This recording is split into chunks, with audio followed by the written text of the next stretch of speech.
Welcome to Accounting Focus, everyone. My name is Rich Mole, young chartered accountant. Today's episode is going to focus on another important asset standard called IAS2, inventories. Now, inventories can be complicating sometimes. There are instances where some items are classified as inventories when they are not supposed to be classified as inventory. So by the end of this video, we will be able to identify which items can be classified as inventory and which items cannot be classified as inventory, right? And at the end of the video, we should be able to know definition to some terms. We should be able to know the measurement for inventory. How do we account for inventories, right? What is the cost of inventory? When you say the cost of inventory, what do we mean by the cost of inventory? We will look at it into details. When you talk about net realizable value, NRV, what do we mean by that? When you talk about cost formulas, what do we mean by that? And then at what point do we expense inventory, right? We all know inventory is an asset. So it goes into the balance sheet. But at what point do we recognize inventory as an expense? So today's episode is going to focus on the breakdown of everything that I've displayed here, right? Now, starting with, let's focus on the definition of certain terms, because before we can actually tell how to measure inventory, we have to know what inventory is, right? Now, when you talk about inventory, IAS2, which is a standard that governs inventory, defined inventory in 3 ways. And all these 3 ways is what actually makes up inventory, right? So now let's focus on, let's take it bit by bit. Now, when you talk about inventories, we are saying that inventories are assets. Here, inventories are assets held for sale in the ordinary course of business. In the ordinary course of business. So what it means is that if you should have an asset, if you have any form of asset, okay, and that is what you trade in, that is what you do, that becomes an inventory. But if you sell that particular asset occasionally, once in a while you sell it, it cannot be classified as inventory. Let me give you an illustration. If, let's say, you are a real estate business and what you do is that you sell buildings, even though we understand that, buildings can be PPEs when you are using it for your personal use, or it can be an investment property if you are renting it out. Is that not it? But the instance where you are a real estate business and what you do is that you trade in buildings, which means that you sell buildings, and that is what you do as a business. What it means is that at that point, the building can be classified as inventory. Are you getting the picture? Right. Now, another point is that it's in the process of production for such sale. So now this is basically focusing on work in progress. Work in progress. So now there are instances where you start producing an asset, but then you realize that you couldn't finish producing that particular asset that you want to sell. You couldn't transform it from raw materials into finished goods. So in between, so let's have a timeline. So let's have this. Now, we have a raw material. Let's say you are a manufacturing company. You have raw materials. Now, these raw materials must be converted into finished goods.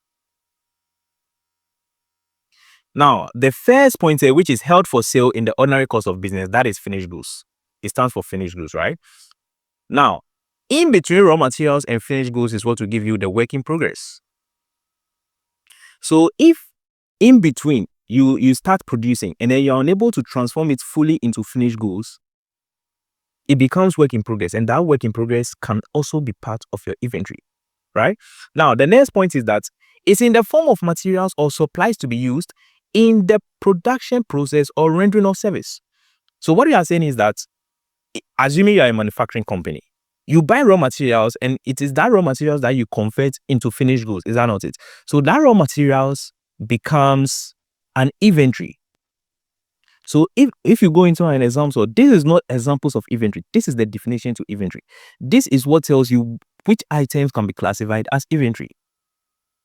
So we have held for sale. So that is finished. So anytime we talk about inventory, 3 things should come into your mind.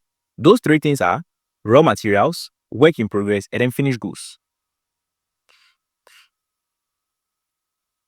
When you talk about net realizable value, The breakdown of, we'll talk about this more in the later chapters, but when we talk about net realizable value, what net realizable value means is that from the word realizable value means that the value you obtain if you should sell an asset. Is that not it? Right.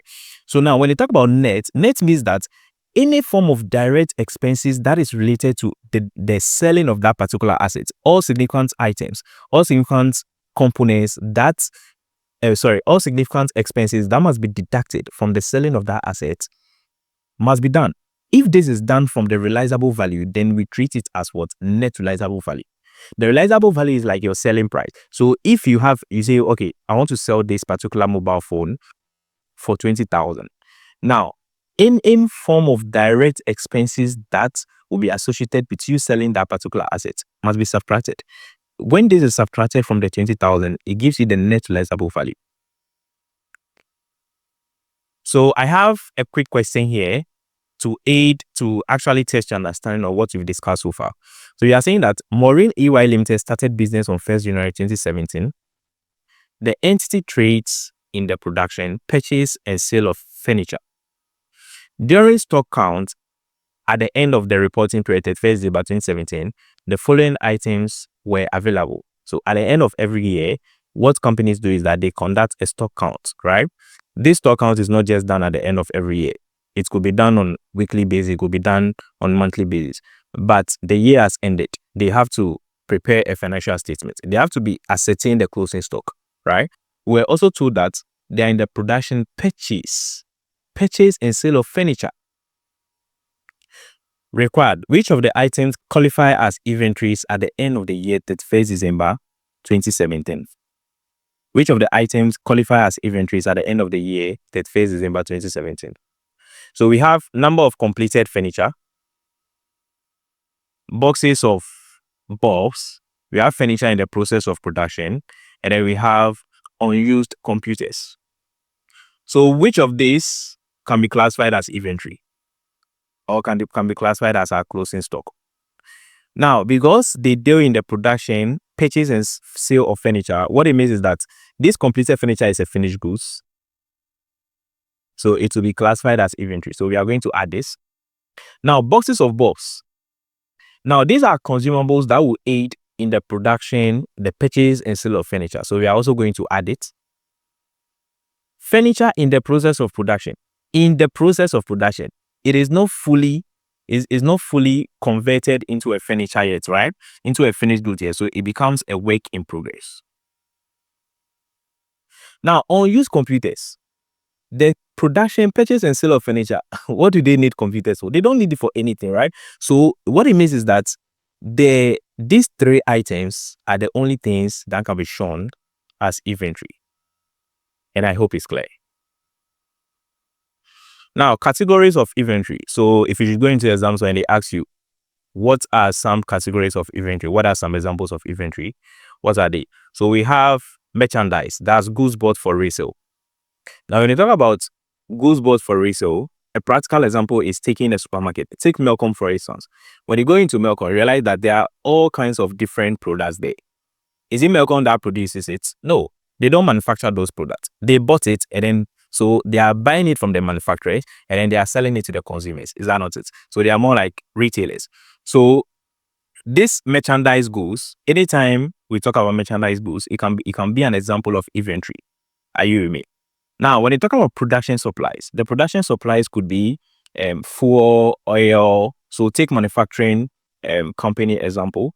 Without oil, let's say a manufacturing company who is into production of Indomie. Without oil, they cannot fully convert that raw material into a finished goods. So that production supply can be classified as an inventory. So it's an example of inventory. Now we have raw materials. So before a finished goods can be obtained, we need raw materials to convert this into that. Is that not it? We also have work in progress. So I mentioned it to you from the previous chapters that the product that is between raw material and finished goods is what gives work in progress. So it's a semi-finished good, right? It's not fully completed. It's not fully transformed into a finished good. So that is what work in progress means. Now, when you talk about finished goods is the end product. And that can also be classified as what? Inventory. So that is what the company trades in, right? Now, let's talk about the measurement of inventory. There is one general principle that guides the measurement of inventory. And what is that principle? The principle is that, in general, inventories are valued at the lower of cost. At the lower of cost and net realizable value, NRV. That is what I explained. So the focus should be, I want you to note something. It is not all, it is end. Inventories are valued at the lower of cost and net realizable value. What this means is that if at the end of the period you want to show a value in your book as inventory, what you are saying is that take the cost of the asset, take the amount, the net realizable value, the amount that you realize from the asset after you've deducted all form of significant direct expenses. Compare these two and then take the lower one. So assuming your cost was, let's say, 50,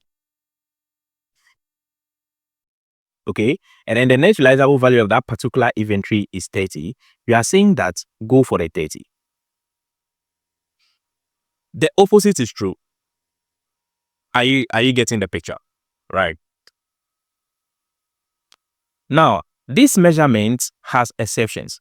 So it has two particular exceptions. So there are two forms of products that, when it comes to the general principle where inventories are valued at the lower of cost and net realizable value, this measurement does not apply to it. But before we go on, you should know that this general principle came from a prudency concept, which says that as an accountant, you must not anticipate profit, but provide for all possible losses. So what you are saying is that the current amount of inventories in your books, there should not be any case where they are higher than the net realizable value. It shouldn't happen. All right. So measurement exceptions. Now, in talking of measurement exceptions, there are two forms of products. So where you are a producer of agricultural, forest products, minerals and minerals products, you are saying that this measurement rule does not apply. So what happens is that this form of products are actually valued at net realizable value. It's very straightforward. And then commodity dealers and brokers. So commodity dealers and brokers that trade in petrol, gold, they also value this form of items at fair value less cost to sell, right? So we are saying that this measurement principle does not apply to it. Now, when you talk about the components of cost, so I mentioned that inventories are valued at the lower of cost and net realizable value. Now, the question is, how do you ascertain this cost? How do you ascertain this cost? It is very important. Now, the cost has three components. It has three components. So we have the cost of purchase, we have cost of conversion, and we have other costs. Now, when you talk about cost of purchase looks at the purchase price. You are going to buy a raw material, you are going to buy an item. That particular, let's say the raw material you're going to buy is 50,000. That becomes the purchase price. Any form of import duties. So you are importing the goods from US to Ghana, or you are importing the goods from whichever country to your place of business. And it attracts duties, right? These are direct attributable costs. You add it to the cost of the asset, the cost of your inventory. Any transport and handling costs, any form of delivery fee that comes with the purchase of that particular inventory should be added.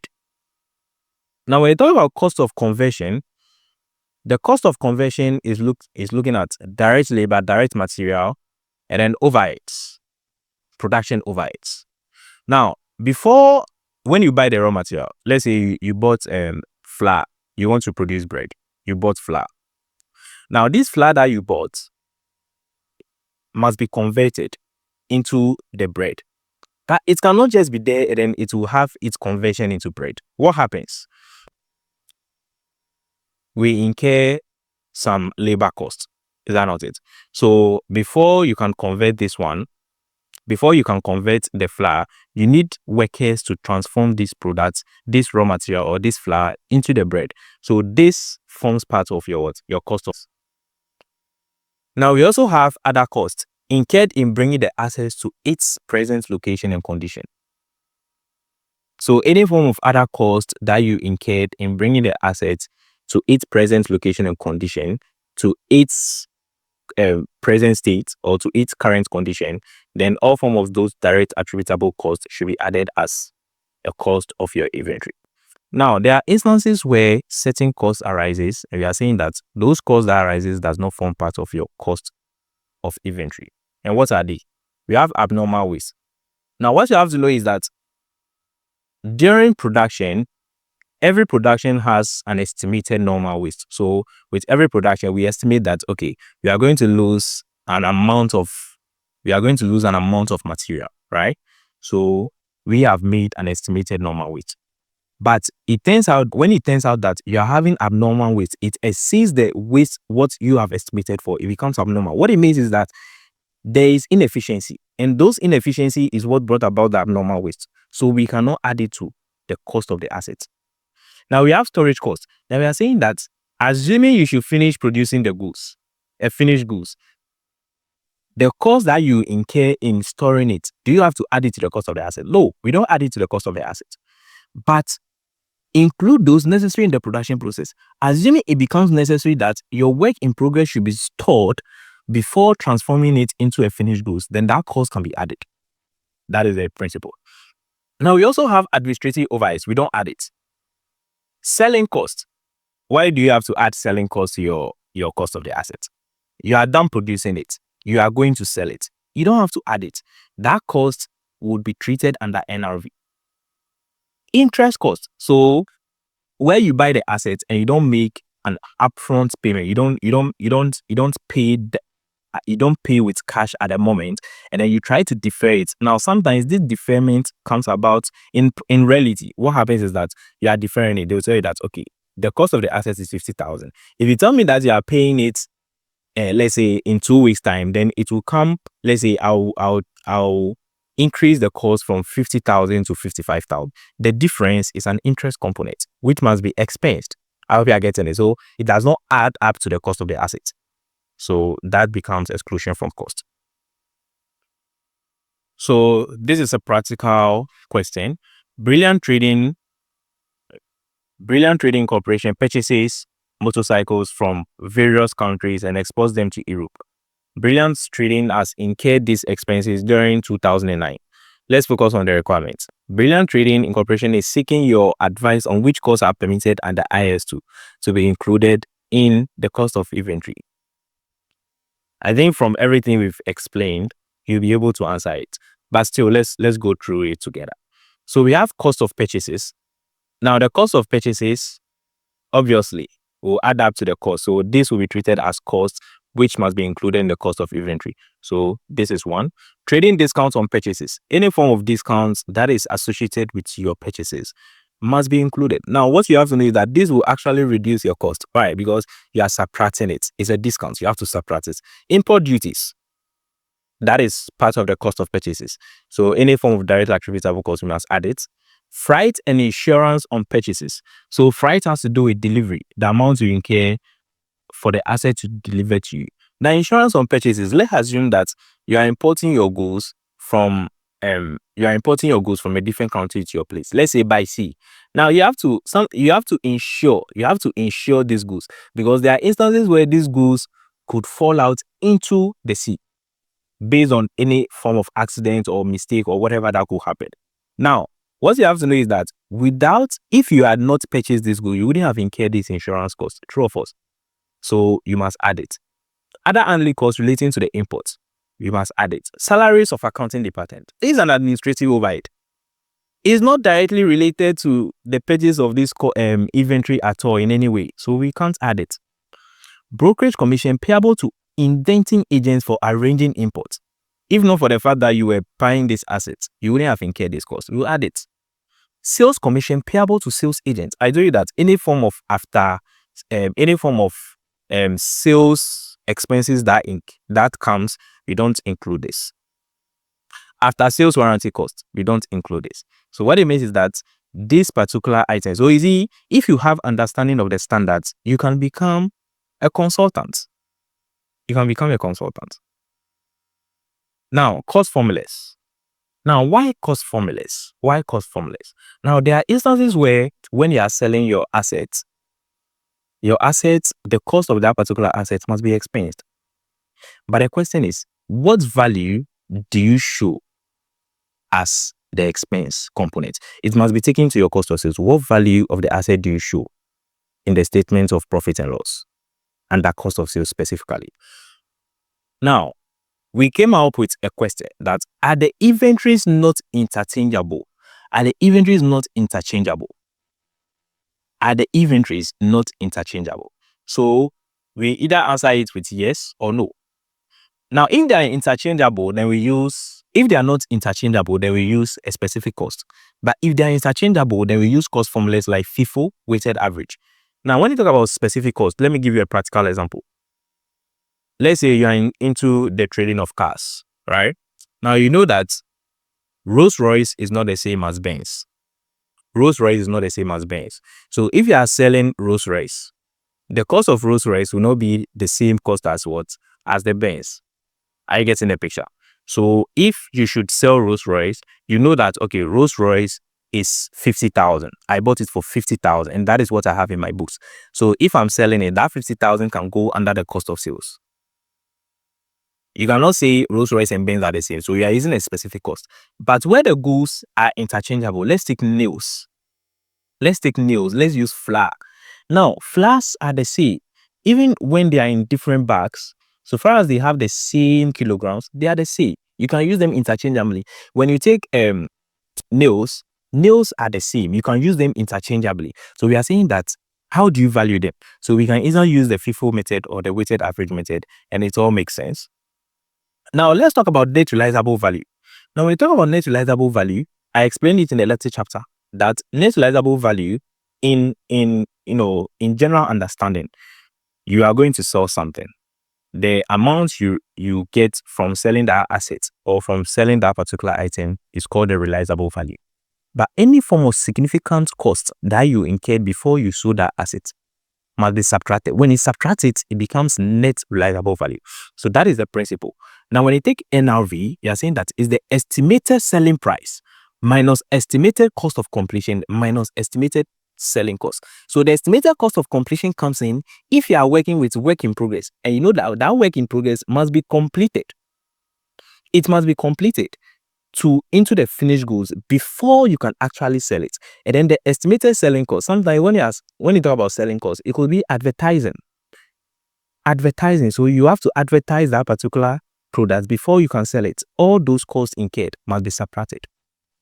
Let's say agency fee. You hired an agent who you are supposed to, after selling, you give commission. You subtract it from it. So that becomes the net realizable value. Now, if net realizable value is less than cost, you have to write down to NRV. That is the principle. Because he said inventories are valued at the lower of cost and net realizable value.